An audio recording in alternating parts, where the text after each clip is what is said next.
जिसका पूरी दुनिया को अंदेशा था, आखिर वो काम इजराइल ने कर ही दिया। उसने सुबह 2:30 बजे तड़के में, जिसे तड़का बोलते हैं, ईरान पर हमला किया और ईरान के सैन्य ठिकानों पर हमला किया, जिसमें ये बताया जाता है, पहले पहले खबरों में यह आया कि ईरान का कोई नुकसान नहीं हुआ है, लेकिन बाद में ये पता लगा कि ईरान के 4 सैनिक मारे गए हैं जो एयर डिफेंस सिस्टम को ऑपरेट कर रहे थे। वहाँ पर एक ड्रोन पहुँचता है, जो मिसाइल आई थी वो तो उन्होंने हवा में मार गिराई, लेकिन वहाँ पर एक ड्रोन ने हमला कर दिया, जिसकी वजह से ईरान के 4 फौजी मारे गए हैं। और लोगों का कहना है कि 14 फौजी मारे गए हैं, लेकिन सच्चाई यह है कि ईरान के 4 फौजी मारे गए हैं और 10 पुलिस वाले मारे गए हैं।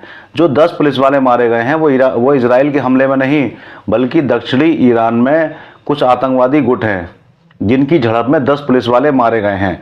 तो वो ईरान का अंदरूनी मामला है। इजराइल के हमले में सिर्फ 4 सैनिक मारे गए हैं। अब दोस्तों, ईरान भी तैयार है हमला करने के लिए। ईरान ने साफ कह दिया है कि अब मेरी बारी है। हमने आपसे कहा था कि हमारे ऊपर अगर हमला होता है तो हम जवाबी कार्रवाई करेंगे, और अब ईरान जवाब देने के लिए तैयार है। और ईरान ने अमेरिका को चेतावनी दी है कि हमारे मना करने के बाद भी इन्होंने हमारे तेल ठिकानों पर हमला किया।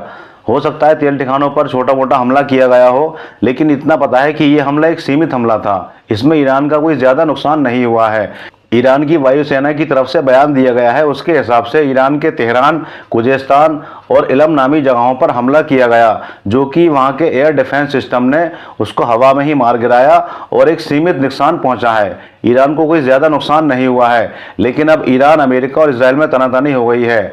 अमेरिका का कहना है, उन्होंने इसराइल को डांटते हुए कहा कि हमने मना किया था कि इस तरह से हमला मत करना, लेकिन तुमने हमला कर दिया, अब जो है तुम आगे इसको ख़त्म करो। ये अमेरिका चाहता है कि ईरान और इजराइल में अगर तनाव बढ़ता है और जंग होती है तो ये जंग का रुख अलग बदल जाएगा। ये कुछ अलग ही तरह की जंग होनी शुरू हो जाएगी, जो कि हो सकता है 3rd वर्ल्ड वार की तरफ बढ़ने लगे। उधर लेबनान में हिजबुल्लाह ने इजराइल के गलील और तेल अवीव दोनों शहरों पर हमला किया है। गलील में भी जलती हुई तस्वीरें सामने आई, जहां चीज़ों के जलने की तस्वीरें हैं, और तेल अवीव में भी एक बिल्डिंग के जलने के वीडियो सामने आए हैं।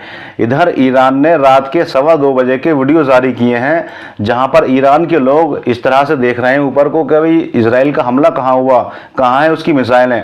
मतलब एक तरह का ये इसराइल का मजाक बनाने वाला वीडियो सामने आया है, जिसमें ईरान के नागरिक इसराइल के रॉकेटों को, मिसाइलों को देख रहे हैं कि कहाँ है।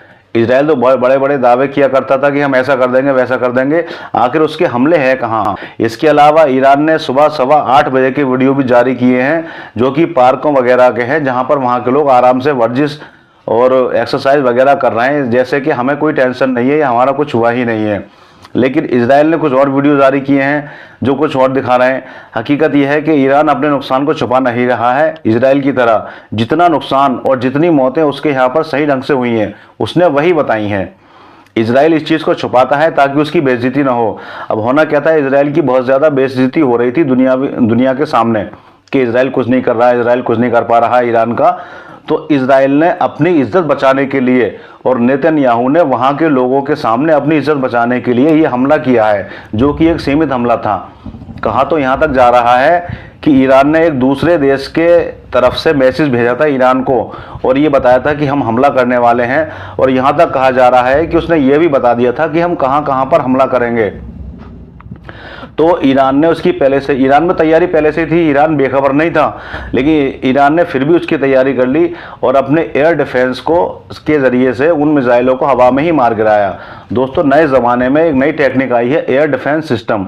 अब जो ये टेक्निक जिस देश के पास है वो तो सुरक्षित है, वरना जिस तरह की लड़ाई आजकल हो रही हैं, जिस पर एयर डिफेंस सिस्टम नहीं है, उसे तो बर्बाद होना ही होना है। अब ईरान भी चुप बैठने वाला नहीं है, तो आगे देखते हैं कि ईरान की तरफ से किस तरह की कार्रवाई इजराइल की तरफ को की जाती है, और फिर इजराइल भी चुप नहीं बैठेगा, वो भी ईरान पर हमला करेगा, और ये लड़ाई एक तीसरी रुख की तरफ बढ़ जाएगी। हो सकता है ये 3rd वर्ल्ड वार का आगाज़ हो। उधर रूस और यूक्रेन में लड़ाई चल रही है, इधर ये गजा और हिजबुल्लाह से होते हुए अब ईरान को पहुँच चुकी है। ईरान भी इस टाइम तनातनी में है, इजराइल भी तनातनी में है। देखते हैं आगे की कार्रवाई क्या होती है। नए अपडेट के साथ फिर मैं हाजिर होऊंगा। ये वीडियो कैसा लगा आप कमेंट करके ज़रूर बताना। Thank you.